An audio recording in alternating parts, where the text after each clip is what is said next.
Danes v novicah med drugim 80 let od prvega zasedanja SNOS v Šentjerneju sprejeli OPPN, mlada pisateljica Ula Bratkovič.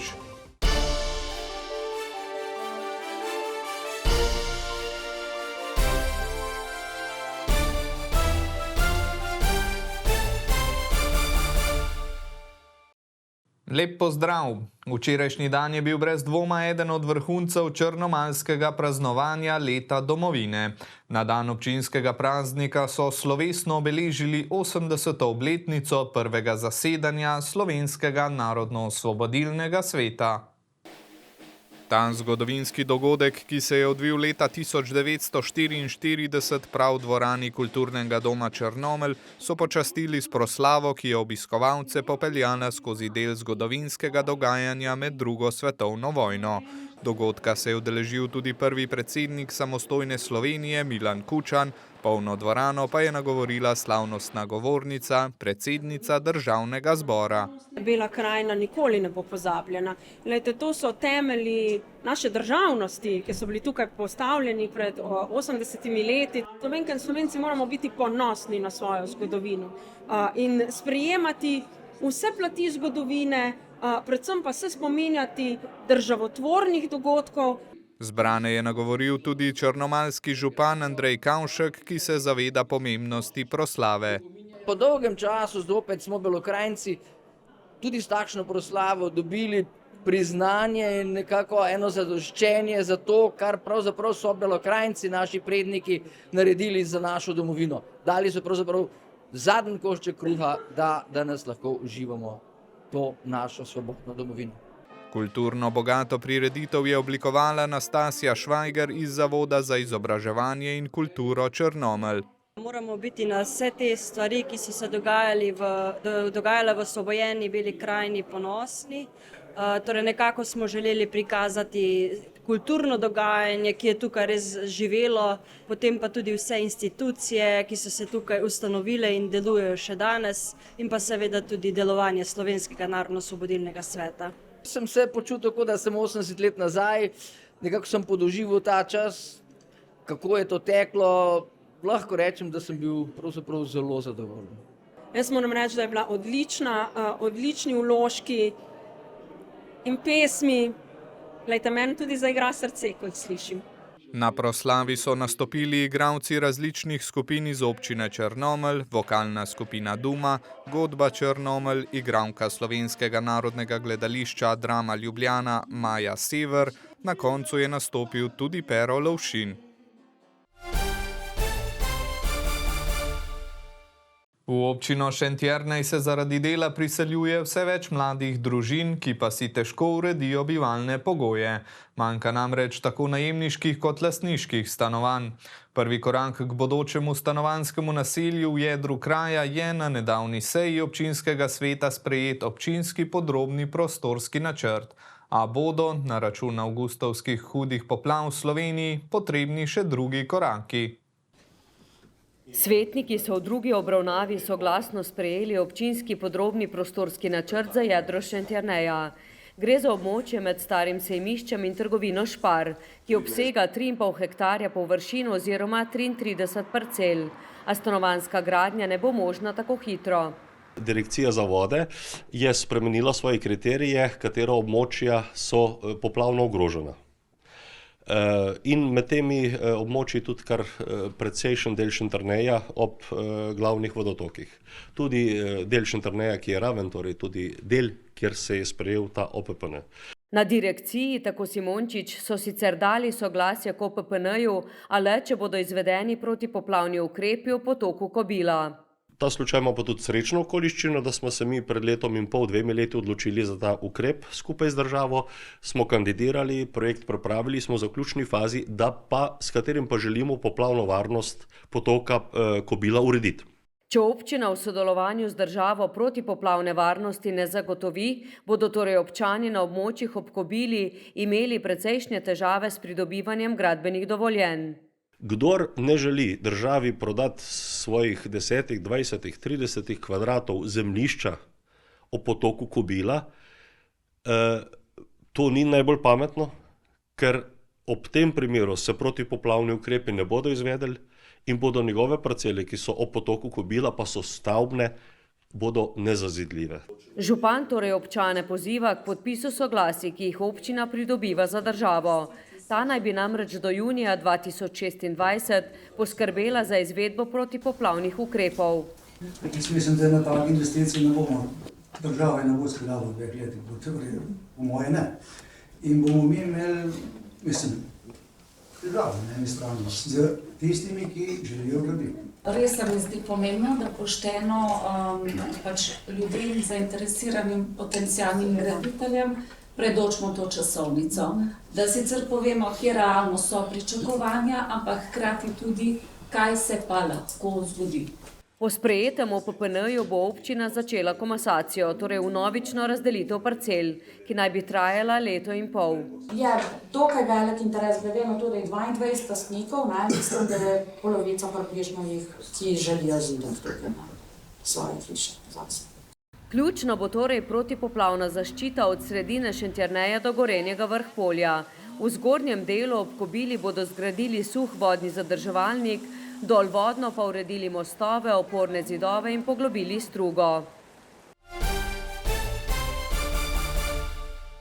Nadaljujemo v Posavju, natančneje v Posavskem muzeju Brežice. Tam so nedavno pripravili pogovorni večer z veleposlanikom, profesorjem diplomacije ter pesnikom in pisateljem Milanom Jazbecem.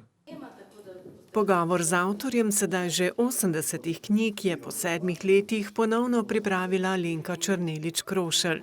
Njegova pot je seveda bila daleč naokrog, deloval je kot diplomat na Švedskem, v Turčiji, v Severni Makedoniji in seveda tudi še v drugih krajih. Je tudi profesor diplomacije oziroma ved povezanih s tem, ampak predvsem pa je tudi velik ljubitelj svojega okolja. Ko se oziram na teh več kot 30 let prehojeno diplomatsko pot svojo države, lahko rečem, da smo veliko dosegli, da je bilo veliko narejenega. V osnovi se ve, kaj bi še lahko bilo storjeno, kaj še manjka. Osebni zgodb je pa nešteto, kakršnih koli hočete, kjerkoli začneva. Jazbec velja tudi za enega večjih donatorjev Posavskega muzeja Brežice. Podaril je namreč kar nekaj protokolarnih daril, nekaj od njih so ob tokratni priložnosti tudi predstavili. 46 različnih daril je podarjenih, izbranih je 9, ker seveda smo želeli narediti nek ta reprezentativni vzorec ali pa nekaj takega. Gre za tudi manjšo predstavitev, samo v 2 vitrinah, ampak kako predstavljajo to raznolikost tudi njegovega delovanja, stikov in seveda tudi nekih idej. Ta darila so zelo različna, od majhnih do velikih, do nerodnih, do dragocenih, takih, da jih lahko hitro poješ, spiješ, obdržiš za 300 let in vsako darilo je odraz konkretnega okolja in tiste osebe, ki ti je to darilo dala. V letu, ko Posavski muzej Brežice obeležuje 75-letnico, tovrstnim donacijam posvečajo še posebno pozornost. Ni prav veliko mladostnikov, ki se pri rosnih 13 letih lahko pohvalijo z napisanim, kaj šele izdanim kratkim romanom. Je pa med njimi Ula Bratkovič iz Kostanjevice na Krki, zmagovalka prvega natečaja Mladi pisatelj, ki ga je založba Petka pripravila lani. Njen knjižni prvenec so številnemu občinstvu pred dnevi predstavili v Kostanjeviški osnovni šoli. Mlado pisateljico in knjigoljubko, ki se je na natečaj prijavila z delom Lepo spi, lepotec, je novica o zmagi dosegla že lani. Veselje je bilo razumljivo nepopisno. Kar naježila sem se, res to, ko to pišeš nekaj časa, to ti res veliko pomeni.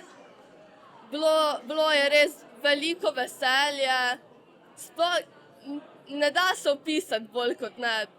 Vzhičenost in vse skupaj, kar tak mali vlakec smrti, čez vsa ta čustva, ki jih lahko doživiš. Zmagovalna knjiga o živahni, samosvoji in zaljubljeni najstnici Tini, ki ima rada življenje, prijatelje in družino, na koncu postreže s prav presenetljivim zaključkom.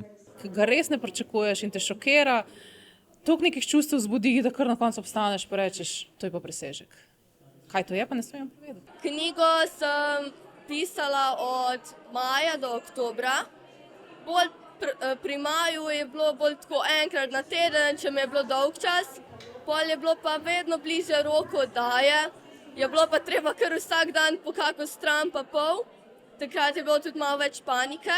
Da pod Ulinimi rokami nastaja knjiga, ki je morala na natečaju zadostiti kar nekaj pogojem, med drugim temu, da se ponaša s pozitivnim sporočilom, so ves čas vedeli tudi njeni starši. Ni pa hotela, da jo beremo, potem pa pred natečajem so želeli podpis in seveda podpišeš, da si prebral in se strinjaš z vsebino. Oba žena sva knjigo prebrala v enem mahu, od začetka do konca, in oba sva na koncu jokala. Ponosna, ganjena od zgodbe. Ki je hčerki torej prinesla zmago med več kot 70 na natečaj prispelimi zgodbami z najmanj 40 tipkanimi stranmi. Knjižni prvenec mlade pisateljice, na katero so nadvse ponosni tudi v Kostanjeviški šoli, pa gotovo ni zadnji, saj namerava, kot pravi, vztrajati na pisateljski poti. Končujemo pa s posebno umetnostjo. V prostorih nekdanje osnovne šole v Prečni se je minuli konec tedna zbrala množica ljudi, ki si je želela ogledati prave mojstrovine, nastale izpod rok slovenskih gospodinj.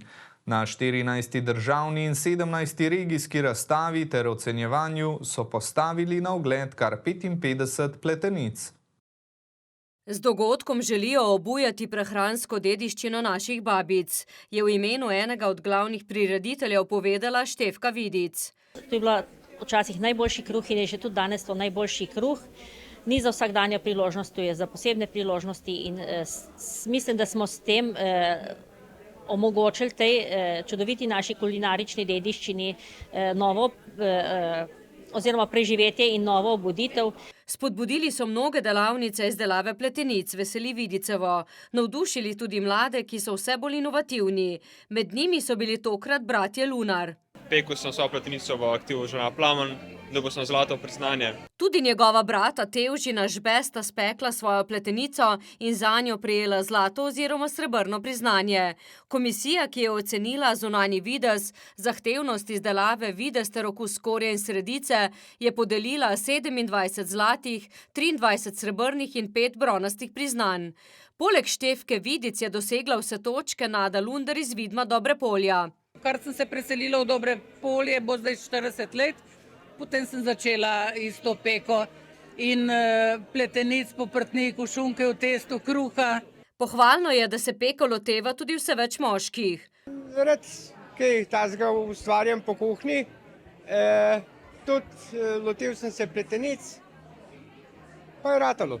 Uspelo je tudi članici Šentjernejskega društva žena. A ni toliko pomembno zlato priznanje kot to, da znaš speči nekaj tradicionalnega, kot je pletenica. Gre za praznični kruh. Ja, to je ob krstih, ob porokah. Jaz tudi za krst, pa za tako stvar, pa tudi za ostale spečem, kar me prosijo. Razstava je pomembna z več vidikov, tudi za razvoj kmetijstva. Za te kmetice, ženske, te kmetice res, ki so zlata vredne. Jaz sem njihova članica, pa žal nisem kmetica, ampak jih pa podpiram 100 na uro. Med kmečkimi ženskami je to še zelo, zelo prisotno. Veseli me, da tudi podeželska mladina se zaveda pomena ohranjanja naših tradicionalnih vrednot, korenin, konec koncev. Gre za hvale vredno delo tako v današnjem kot prihodnjem času, je poudarila Krtova. Upam, da so vas pekovske mojstrice navdahnile, da ste dobili kakšno idejo ali pa osebni izziv. Kakorkoli, le pogumno se ga lotite. Ostanite zdravi in v naši družbi. Lep pozdrav!